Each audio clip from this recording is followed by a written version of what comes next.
Ronden la trentena, són periodistes i s'estrenen per primera vegada amb un llibre. Per la Bea Cabezas, el Ferran Grau i la Llucia Ramis, aquest és el seu primer Sant Jordi com a escriptors. Bea Cabezas rep l'encàrrec d'escriure una novel·la històrica amb misteri, ambientada al passat i situada al monestir de Pedralbes. N'acaba sortint el monestir de les ombres. Ferran Grau opta pel gènere de l'entrevista per escriure I jo què pinto aquí, un llibre que recull 23 entrevistes a famosos catalans, amb la peculiaritat que tots els protagonistes se'ls treu fora del seu context. Coses que et passen a Barcelona quan tens 30 anys, de la Llucia Ramis, també neix d'un encàrrec, en aquest cas amb la condició que tractés sobre la gent de 30 anys que viu a Barcelona. Per mi era fer una novel·la policíaca, és a dir, tenir el detectiu disfressat de metge del segle XVII, que el que fa és investigar unes morts. Llavors, a partir d'aquí, amb tota la documentació que tenia del monestir del segle XVII, el més difícil va ser trobar l'equilibri entre la ficció i la realitat, a més que la realitat, la història de Catalunya ja és una novel·la de per si. Vaig utilitzar dos conceptes, un que el conegués fàcilment la gent, reconeixible, i l'altre intentar mostrar una mica cada part de la societat catalana.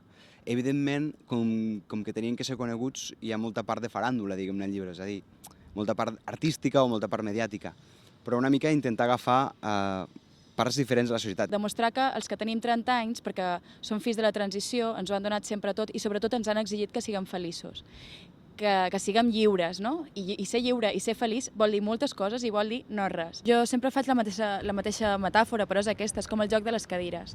Hi ha una música que sona, la gent està fent voltes al voltant de les cadires, està ballant, la música els agrada i de sobte, com a tu t'agrada molt la música, no deixes de ballar i aleshores tothom m'ha anat sentant el cap i tu t'has quedat sense cadira. Pues una mica la nostra generació és aquesta, no? La generació que sempre sembla que està de festa però perquè també t'exigeixen estar de festa. Evidentment, jo no puc viure d'escriure, i sobretot el meu llibre el que m'ha costat més és a nivell de producció, perquè convèncer la gent costa bastant.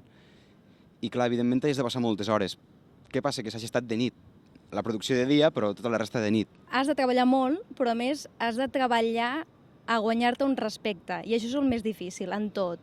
En la feina, en la vida. Treballam amb la mateixa pedra i som massoques, perquè escriure un llibre és no viure.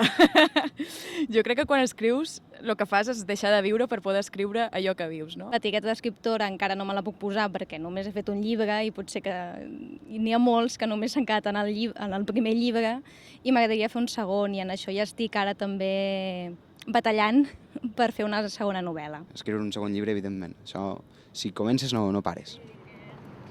Que quedi bé.